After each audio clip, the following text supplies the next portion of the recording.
Hey, welcome back to World Entertainment, and after the first weekend for Star Trek Starfleet Academy, the Access Media is doing its usual coping session because, you've guessed it, they're already blaming review bombing and the fans for the Academy's audience scores plummet. Yep, so the show's a disaster, the scores are plummeting. Wait till you hear how they're trying to say it's fantastic and it's just idiots that are review bombing it that has it all going to hell. It's hilarious. The cope has already begun. So, without further ado, let's dive into this. So, it's saying Hollywood's media class has a familiar response whenever a high-profile franchise release fails to resonate with audiences. The problem isn't the show, it's the fans. That narrative is once again being deployed following the debut of Star Trek Starfleet Academy, as multiple outlets rush to dismiss overwhelmingly negative audience feedback as so-called review bombing. Do you want to know how people are now trying to say the thing is a hit? They're trying to say, oh my god, Star Trek Starfleet Academy has actually charted. That's right, for Paramount Plus, it's charted, meaning it's a smash hit. Except they're forgetting to tell you that it charted at number 7. So that's where it came in. Brand new show, and it came in 7th on the chart. Plus, it only charts because they released not 1 but 2 episodes. So it keeps people engaged. So it's saying, rather than holding up a magnifying glass to why the latest Star Trek entry is being rejected by a significant portion of viewers, the focus has shifted to questioning the legitimacy of the audience response itself. The result is another case study in the growing disconnect between professional entertainment media and the consumers they claim to represent and serve. I can honestly tell you now, they've never represented me and they've never ever served me. So, as of this writing, Star Trek Starfleet Academy holds an 87% critic score on Rotten Tomatoes. Its audience score, however, sits at just 43%. A 44-point disparity between critics and viewers is not a rounding error or statistical anomaly. It is a fundamental split in perception. Now, here's the thing you also have to keep in mind. Number 1, Rotten Tomatoes isn't worth a piss. You wouldn't wipe your ass with paper that crap is written on. It's literally just like look at the score. It doesn't matter. It really does not matter. Especially when it says critics score is at 87%. Except, click it onto top critics and see what happens. Because it skyrockets to 94%. But the audience score. Now remember, Rotten Tomatoes is able to go in and change things. They delete reviews. They change the algorithm to protect these type of things. So it's worth nothing, but it's interesting to look at to see what the narrative is coming out about these things. And the audience views, it's interesting to see what some audience says. Like, when critics say, oh, that's not a real review because look, it only gave it 1 star and wrote 1 sentence. There's a top critic who did that. Gave it a fresh review and literally wrote 1 sentence going, this is a great start to a new Star Trek series. That's it. That's all they wrote. It was like, oh wow. So just keep that in mind. Rotten Tomatoes means really nothing.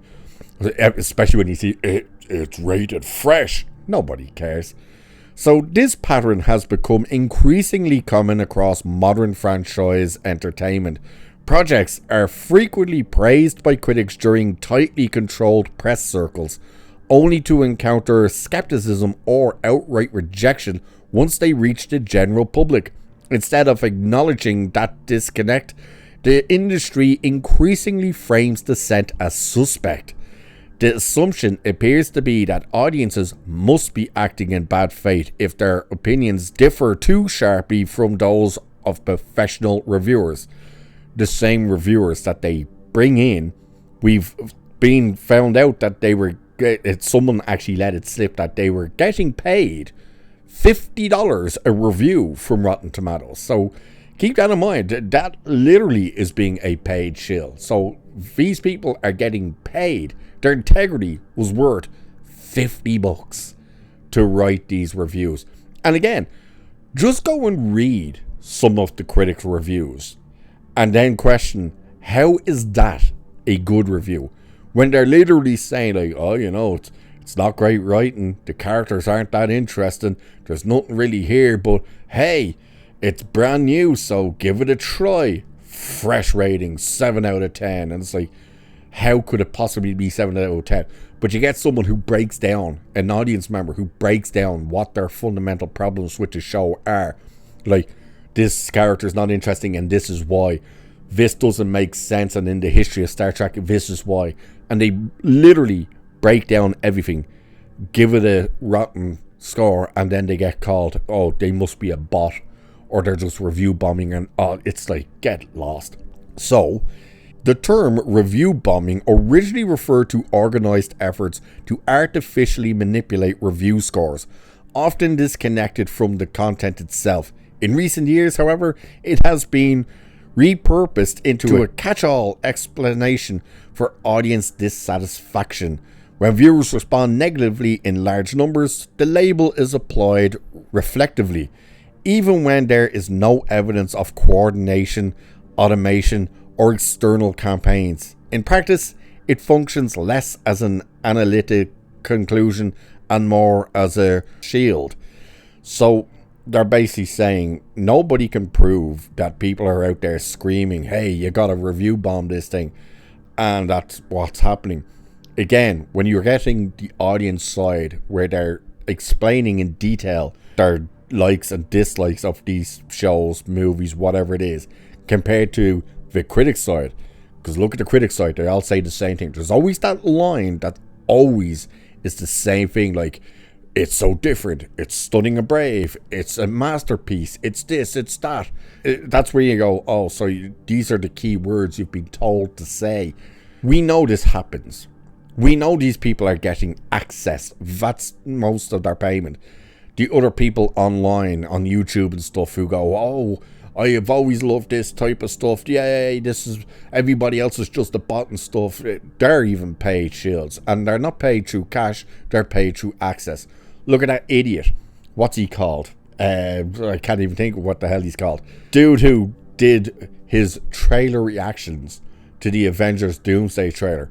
Not the actual trailer, the leaked ones, where he couldn't even show them. He was just literally staring at a screen, screaming, and telling his viewers like what he was seeing. What happened? He got invited to actually see the trailer by the Russo brothers and did another reaction video with the same type of reaction, and you're meant to go, and this is genuine, even though he gets called out for it, and then he's trying to say, oh, it's the music that always gets me, that's why I was tearing up again, and all this. You're paid with access.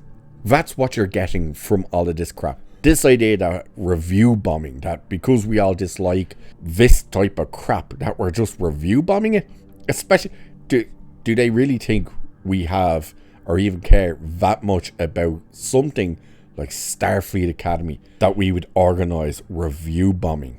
The numbers speak for themselves. Plus them saying, oh, it's how they manipulate the numbers. But Rotten Tomatoes manipulates the numbers. They remove reviews that they deem, oh, that's negative, so we'll get rid of it. They changed the entire algorithm of their service. When Captain Marvel came out, they are the ones that do the manipulating of all of this crap. And if this is the case, if it's review bombing and stuff like that, then explain why it only got 1,300 viewers on its live broadcast on YouTube of the first episode. And there will be people who go, because it was only in the States. Okay, let's break that down then. So it was only in the States. The channel still has over 1 million subscribers. What about VPNs? You could just simply turn on your VPN and boom, you get it on YouTube from the States. So that is absolute BS as well. At the end of the day, nobody likes the show. If you do like it, I don't know how you could possibly actually like it, but if you do, all the power to you. At least you're getting some entertainment out of it. But to call it Star Trek is an insult to Star Trek, and to try and say that it's bombing simply because of review bombing, yeah, keep coping and cope harder, because my god, are you gonna need it. So guys, With that, what do you think of review bombing for Starfleet Academy?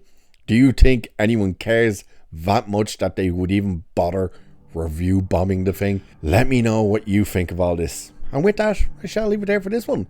So do like, share, subscribe, check the hype button, all that good stuff. Cheers. Catch you in the next one.